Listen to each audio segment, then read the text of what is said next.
ہوں قیامت کی واضح علامات۔ آج کل جو کرونا کے حالات ہیں، ہمیں اس سے اللہ تعالیٰ سے معافی مانگنا چاہیے اور ہمیں اپنے گھروں میں اذانیں دینا چاہیے۔ جو مسلم ہے، غیر مسلم ہے، وہ اللہ تعالیٰ سے استغفار کرنا چاہیے۔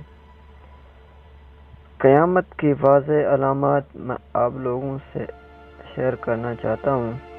بیگانوں سے تعلق جوڑا جائے گا اور یا گانوں سے توڑا جائے گا۔ ہر قبیلے کی قیادت اس کے منافقوں کے ہاتھ ہوگی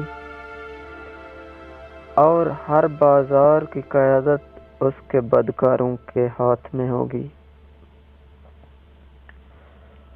دوستو، حضرت علی کے پاس ایک شخص آیا اور پوچھا، اس نے، بہت کوشش کرتا ہوں کہ صبح نماز پڑھوں مگر اٹھ نہیں پاتا۔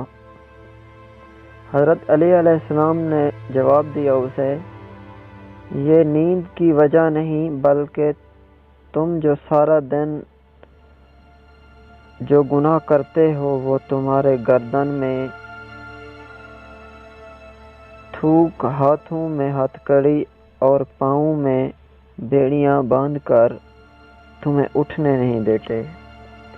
دوستو، کوشش کرو کہ نماز قائم کرو اور اللہ تعالیٰ سے معافی مانگو۔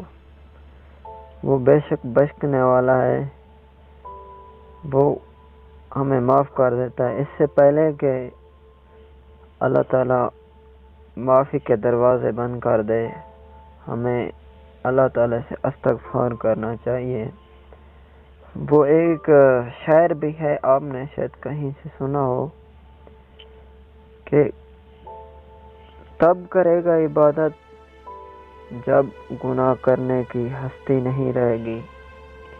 دوستو، اس سے پہلے کہ دیر ہو جائے، آپ لوگوں کو اللہ تعالیٰ سے معافی مانگنا چاہیے اور گناہوں سے توبہ کرنا چاہیے۔ توبہ بھی ایسی ہو کہ خدا راضی ہو جائے۔ دوستو، اگر یہ ویڈیو میری آپ لوگوں کو اچھی لگے تو میرے چینل کو سبسکرائب کیجیے۔ اللہ حافظ۔